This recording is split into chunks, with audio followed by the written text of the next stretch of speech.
5, 4, 3, 2, 1. Alright, we are live on BuzzChomp. Don't mind the chopping in the background. Dinner's gotta be prepared. And in 3, 2, 1. Live on Facebook Live. Hello, hello, hello. I am Dan Salem. I'm live on Facebook at the Dan Salem. And I am live on YouTube at BuzzChomp. I am going to tweet this out on my personal Twitter at the Dan Salem, and then I will retweet it on BuzzChomp so that everybody can share in this Super Bowl excitement, because apparently it's media night last night. I think today was, maybe tomorrow, media day. It's all media week. There's a lot of crazy hijinks going on, a lot of crazy things to address, and this is a perfect distraction because the world is going crazy, especially in America. And so sports is our respite, and the Super Bowl is the epitome of that. So thank goodness it is Super Week. All right, Twitter needs my attention. I have tweeted it on at the Dan Salem's Twitter, and I will retweet it on BuzzChomp's Twitter. There's an extra Z in there for good measure on BuzzChomp's Twitter. Okay. So now that I have fully shared it, I'm live on Facebook and YouTube, and it's been on the Twitter sphere. What other social medias are there? I could probably name another 10, but those are the focus points. We'll share it more later. Thank you guys for joining me live. Super Bowl week, the Patriots and the Falcons.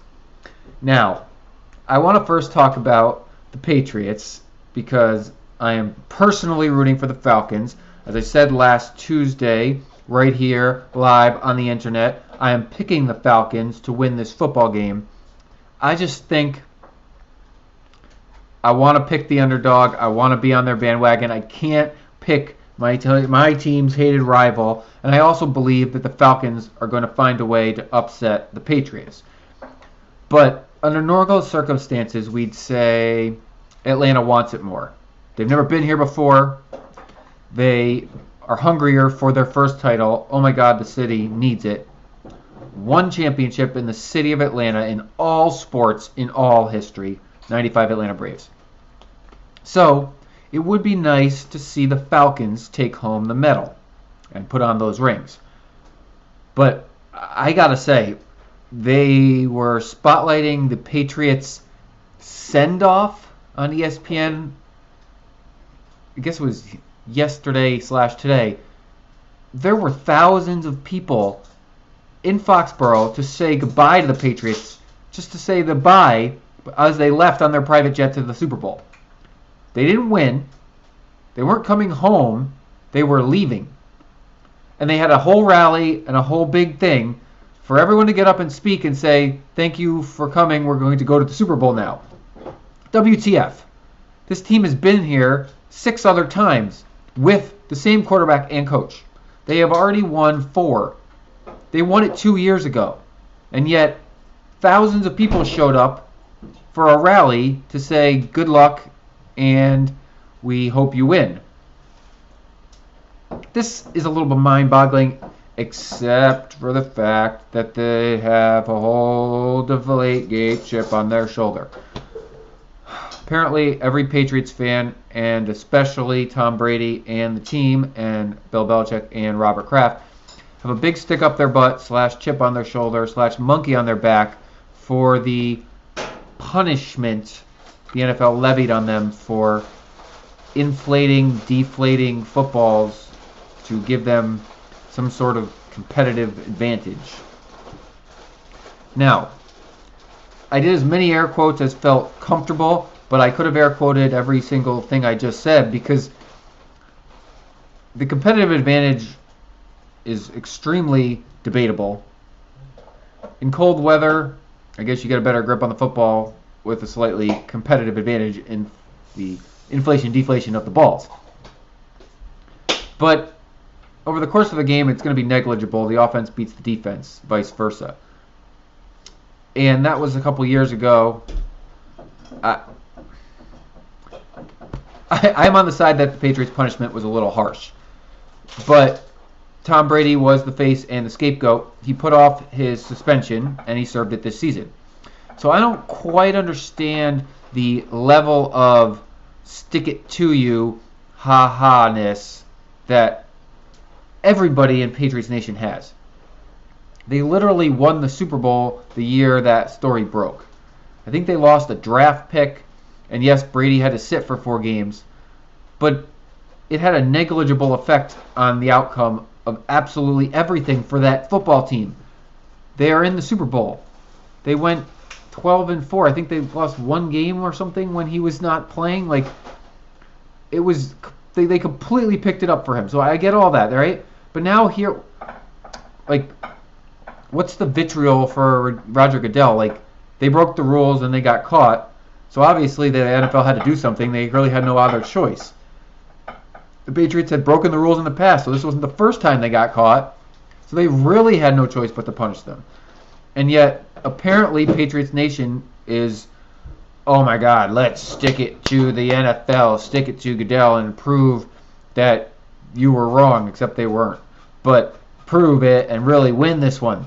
So, I got to hand it to Belichick and the whole Patriots team because they managed to find something to make them hungry for a title when they would really, I mean, you're hungry every season, don't get me wrong. But after you win a few, they won one 2 seasons ago, you lose the edge. You can see it with the Cleveland Cavaliers here. Now, granted, the NBA season is much, much longer. And these are the dregs of the season right now, where teams slow down, they face injury, there's turmoil, and everyone's tired of playing. But Cleveland doesn't have the hunger it had last year. Golden State does because they were upset.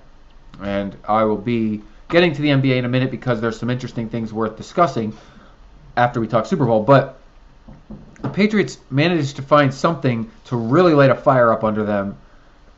And if that's like, that's probably the greatest thing you can say about a coach is that he finds something to light a fire up under every player on that team.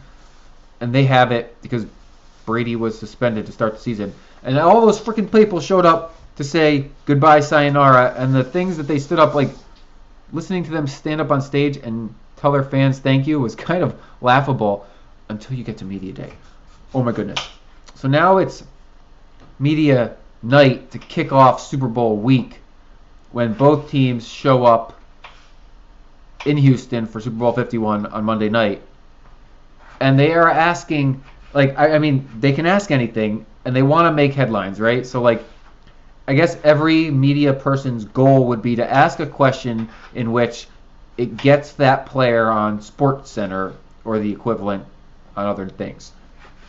Well, they must have asked 6 guys, what does Tom Brady smell like? And it was the best montage ever. Like, the different answers, they asked Tom Brady himself what he smelled like. I think most popular was flowers. Somebody said whatever you want him to smell like.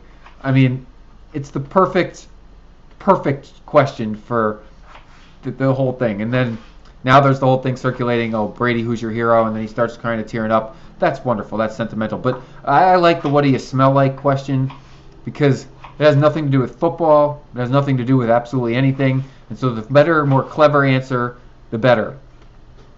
Again, I can't remember whether the Falcons had a send-off parade, and I can't remember a specific question asked towards the Falcons. Everyone's infatuated with the New England Patriots. Everyone's infatuated with Tom Brady. You'd think they'd ask what Matt Ryan smells like. The answer would be ice because of his nickname, ha ha ha, but not very funny. Except I don't think they asked what Matt Ryan smells like. It was just what does Tom Brady smell like because everyone loves Tom Brady. So, reason number 1, I want the Falcons to win. I don't like the Patriots. They're my team's arch rival. But reason number 2, I would like Matt Ryan to be elevated into that what do you smell like category.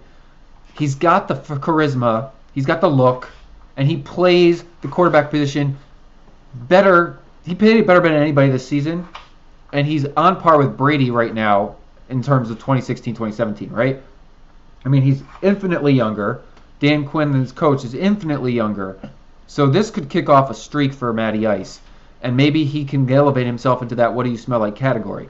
Because he's got that smile, right?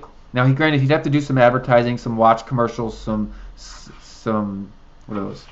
Whatever those beds that Brady walks into the room and it's like he discovered the hidden treasure. He'd have to do some of those bed commercials. But then he'd be on our radar, and Matty Ice could be asked, what do you smell like? I want that. There were some good Julio Jones joke questions mixed in. No, it's hard personally for anyone to top Marshawn Lynch in his Skittles or Marshawn Lynch in his non-answer obligatory answers. But the What Do You Smell Like was pretty close. That was my media day highlight. It was New England, of course. They always seem to capture the hearts of the nation. One of these days, this is an open question for you guys as my audience, and perhaps I will have to share this on Twitter and write a whole piece about it. But the Cowboys are still America's team. What does it take for New England and Tom Brady and the Patriots to steal that? I think that they're really hated right now, but everyone that doesn't like the Cowboys hates the Cowboys. So everyone that doesn't like the Patriots hates the Patriots. But then there's gotta be pockets of closet Patriots fans around the country, right? Because they've won so much and Brady and Belichick are so dominating. And then it's the what do you smell like questions. So do they become America's team if they win another one? Or are they just too much despised? He's too much of a pretty boy, Brady, for anybody to really, outside of New England, grasp on. That's an open question. I lean towards the fact that Dallas has been America's team because it's NFL history, and the Patriots have only been good the last 15 years, so they don't have the history. They get a second dynasty within the next, I don't know, I guess it'd still have to be Bill Belichick, I don't know. It'd be tough for the Cowboys. They got the history, and they got several dynasties along the way. The Patriots only got one, even though it's been wicked long, and oh my God, I'm ready for it to be over. So how about this Patriots-Falcons rivalry? They've faced off a few times over the years, but honestly, it's only when New England ever faces that division. They have not met in the playoffs because they have not met in the Super Bowl. Yes, that's a true statement. The Falcons were in a Super Bowl. Oh, I need to help open small boil. The Patriots were in lots of Super Bowls. The Falcons made one. But ultimately, this Super Bowl for Atlanta is about erasing the memory of Michael Vick. Did you remember he was a Falcon? I did because I loved watching him play as the Atlanta Falcons. But then he got thrown into jail and had the whole dogfighting disgrace as a Falcon. So it kind of tarnished the franchise. They couldn't shake that monkey off their back. Vick's played for several other teams. I believe he sat on the sidelines this year. I don't know if he's officially retired or if he's going to try to give it one more go next season. But the Falcons in Atlanta, they were Michael Vick's team because they never had anybody so polarizing, so dominating before Vick, really. And then he kind of ruined all that good mojo by killing dogs. So now Matt Ryan has done excellent things in Atlanta for several years. And they've finally reached the pinnacle in the Super Bowl. If they don't win, it's still going to be his team, but it's not really going to be his city. He needs to win that Super Bowl. I mean, it was Michael Vick's because they didn't have anything else. But I guess this is Matt Ryan's team and Matt Ryan's city.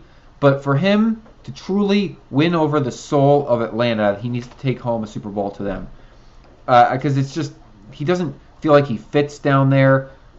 It's a Boston guy in Atlanta, ironically enough. Boston guy, I don't know, he went to Boston College. I just call him a Boston guy. But he can totally be like what they're all about in that face with a Super Bowl.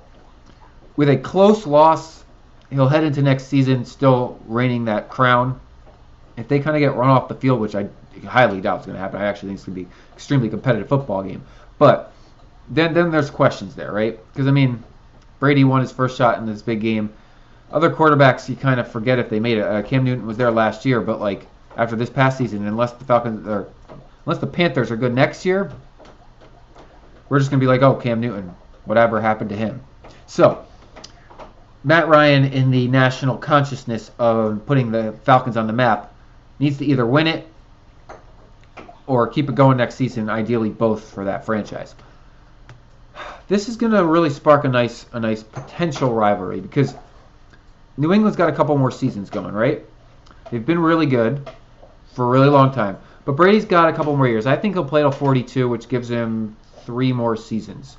Belichick's going to coach until they make him stop. But I think 3 more seasons with Tom Brady. If they can hold on to Garoppolo, he seems like they've already groomed him to be the replacement. But I don't know if he's going to stick it out.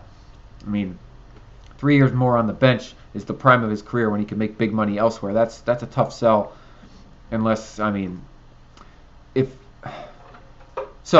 if the Patriots have promised him the starting job, he would be a fool to believe them because this is the NFL and nobody's job is guaranteed.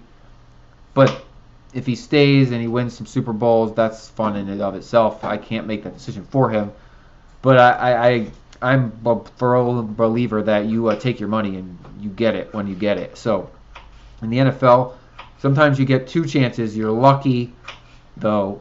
You got to seize that one because most good players get 1 chance at a big salary, big contract. And Garoppolo's got very little playing time to show for himself, but it's all positive right now.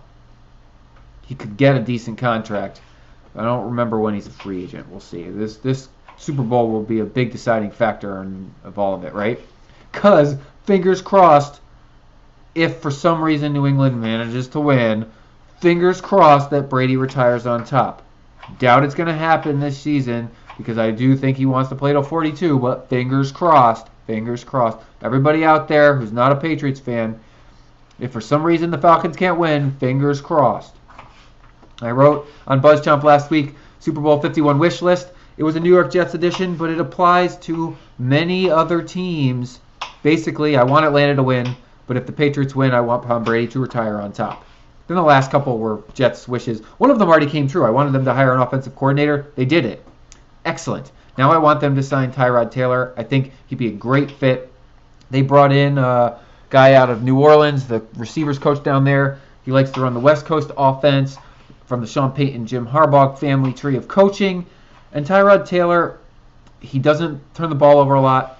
He's good on the run. He's good running and managing the game. Good passes. I like his deep ball. He works on his short game. He'd be a good veteran fit in this offense. I got sidetracked talking about my Jets again. Apologize. Matt Ryan, Tom Brady. So, to the game at hand. I will be writing about prop bets this week on NFL Spin Zone, so stay tuned for that. You'll find it on my Twitter and on my fan page at the Dan Salem for both. But prop bets aside, I like the over/under. I like the against the spread straight up. They're not straight up picks, but you know what? You know what I'm saying. So the over is a very popular one for this, right? I believe it was 65 points, something like that. So over 30 points per team. It's popular because both these teams have scored a lot throughout the season. The Falcons especially have won on the back of their offense. I personally believe their defense is extremely underrated, and despite the fact that they were not statistically in the top half of the league, they did more than well enough to win a lot of football games. And then they got better when it counted in the postseason. But Super Bowls are historically low scoring. There are very few football Super Bowls that score a lot of points. You rarely cover that over. So, do you really think that New England and Atlanta's defense are going to crap the bed and it's just going to be a pass-happy, long ball type of afternoon? 30-plus points each team. I picked, I believe, Atlanta 31, New England 24. That's the under. Okay? Both teams got to go over 30 points. So 4 touchdowns each ain't going to cut it. It's not going to cover. That's 28 points each. That's not going to cover. So you're saying each team's going to get 5 touchdowns. Think about that. 5 touchdowns. That's more than 1 per quarter. The Super Bowl is rarely that prolific. Don't count on it. So that's why I like the ATS against the spread. I believe the Falcons are still getting 4 points. I think it's going to be a close game. Take the points. Now, I picked it a little less close. I mean, the touchdown's a pretty close game. But if it's within a field goal, then Atlanta wins. If they lose by a field goal, you win your spread pick. It's +4. Now, the other fun thing is Super Bowl squares, where I suppose you fill in a whole slew of prop bets that get decided at the end of each quarter, and then whoever wins the most squares wins. Do not have the energy to fill in the squares myself for things. I'm attending a Super Bowl party in which somebody proposed a square board. I went the easy route. I went and signed up on Yahoo, invited a couple friends, got to invite a few more. Basically, just pick squares, and Yahoo will fill them in for me later, tell me what I picked on. That's easier. Then you don't have to think about it. You just get assigned things like 7-0 Atlanta after the first quarter, and if I win that square, great. If I don't, so what? Just for fun. Just for fun. I like to pick things. I don't like to throw money at it. Kind of takes the fun out of it for me. I don't like talking about it here. I got money riding on it. Then I got too much vested interest, and I'm not a bipartisan party. What the hell's the word? Unbiased? There we go. So, there are a lot of fun things to be had surrounding the Super Bowl. The game will be Sunday, early here on the West Coast. Oh, I love it. It's an afternoon game. You suckers around the country have to watch it at night, but I get to watch it in the afternoon, starting 3:30. That's beautiful. That's a perfect Sunday party atmosphere, and the night's still young when the game is over. Okay, before I wrap things up here on this beautiful Tuesday evening, I hope I've thoroughly distracted you with sports from the craziness at hand in this world around us. Let's touch on some other things. So I mentioned the Jets. They hired their offensive coordinator. I am excited for this. He's a young guy, never been an OC before. He needs to prove himself. The Jets were not in a position to hire someone with experience outside of coordinators. So like they got a receivers coach, but they were going to get an experienced OC because it's not necessarily a desirable position from the outside looking in. Now as an insider, I'm calling myself an insider, I like what this team has to offer a person. And this guy can really reshape this on his own. He's got a tremendous set of receivers to work with, and he's known for doing great things with them. Now they just need to hire a complimentary quarterback. And there's a great set of veterans to pick from. This is good for the Jets. I like this hire quite a lot.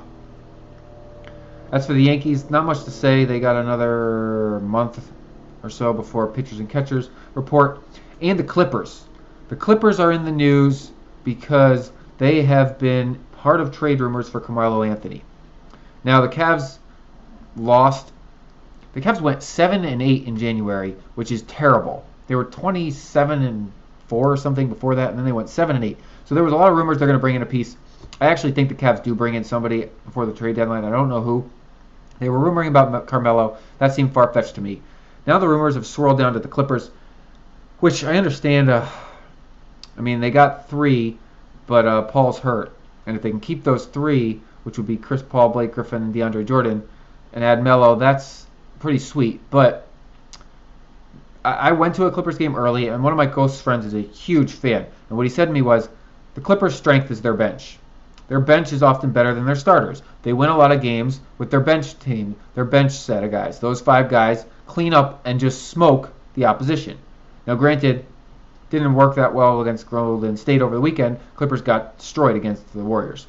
But it's one game, best team in the league. So you don't use that as a barometer. If the Clippers have to give up a ton of their bench talent to get Melo, I don't think it's worth it. Is Melo going to put him over the top to beat Golden State this season?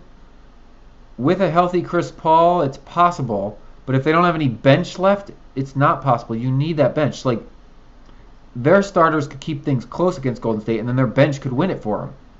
But if they trade the bench away for Melo, that kind of is an end of story game set match. What the hell? What are you playing for then? So I don't know so much. You can read into my words how I feel about that, but I don't know if it's really going to go down or not. We'll find out as the trade deadline approaches, All-Star Weekend approaches. And I guess I'd be remiss if I didn't mention that the skills showdown for the Pro Bowl was pretty damn cool. Got an article coming on Spin Zone at some point about Skills Showdown version 2.0 because it could officially replace the boring old Pro Bowl game at some point in the future. Because the Pro Bowl has kind of lost its luster as a football game, but these Skills Showdowns really are a ton of fun. But you know what's even more fun? The Super Bowl! Alright guys, thank you so much for joining me today. I am Dan Salem, at the Dan Salem on Facebook Live, at the Dan Salem on Twitter, over live on BuzzChomp on YouTube. I'll be back next Tuesday, 5 p.m. Pacific, and the Super Bowl will have been decided. We will have a champion of this season. Will it be the Patriots? Will it be the Falcons? Fingers crossed that it is Atlanta or that Brady retires. Atlanta's more likely than the Brady retiring thing, but a guy can hope, right? We'll be back to talk Super Bowl and the NFL offseason ahead, as well as touch on a few other sports, but I'm going to keep this about NFL because that's what most people really love, and that's what I love the most. This is an NFL live stream. I'm Dan Salem. Thank you. 5 p.m. Pacific every Tuesday, live, BuzzChomp at the Dan Salem on Facebook Live. Until next week, guys, you have been awesome. Bye. And we're...